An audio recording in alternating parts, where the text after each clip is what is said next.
गृहमन्त्री सुदन गुरुङले राजीनामा दिएपछि गृह मन्त्रालयको जिम्मेवारी प्रधानमन्त्री बालेन्द्र शाह बालेन आफैले राखेका छन्।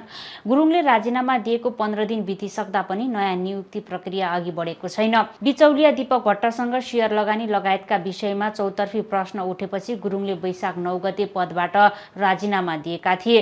तर उनीमाथि लागेको आरोपबारे छानबिन गर्न सरकार र उनको पार्टी रासपाले कुनै अग्रसरता देखाएको छैन। वैशाख 20 गते बसेको राष्ट्रिय स्वतन्त्र पार्टी रासपा सचिवालय बैठकमा पनि यस विषयमा कुनै छलफल नभएको प्रवक्ता मनिष शाहले जिकिर गरे। वैशाख 28 गते संसद बैठक आह्वान भएकाले छानबिन समिति गठनबारे छलफल हुन सक्ने झाको भनाइ छ। यसअघि रासपा अनुशासन आयोगका कार्यवाहक प्रमुख रमाकान्त रिमालले गुरुङको सम्बन्धमा छानबिन प्रक्रिया अघि नबढेको बताएका थिए। गुरुङले राजीनामा नदिँदै वैशाख 7 गते केन्द्रीय समितिको बैठकको निर्णय कुरेर बसेको आयोगले स्पष्ट जवाफ नआएपछि छानबिन प्रक्रिया अघि बढ्न सकेको थिएन।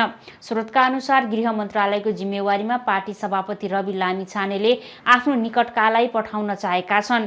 गुरुङले राजीनामा दिएकै बेला गृहमन्त्री बन्नका लागि महामन्त्री कविन्द्र बुर्लाकोटी, प्रवक्ता मनिष शाह, सचिवालय सदस्य दीपक बोहराले दावी गरेका थिए।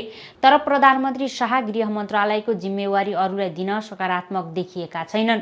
गुरुङमाथि लागेको आरोपमाथि छानबिन भई सफाई पाएर फर्किने सम्भावना बलियो बन्दै गएको स्रोतको दावी छ।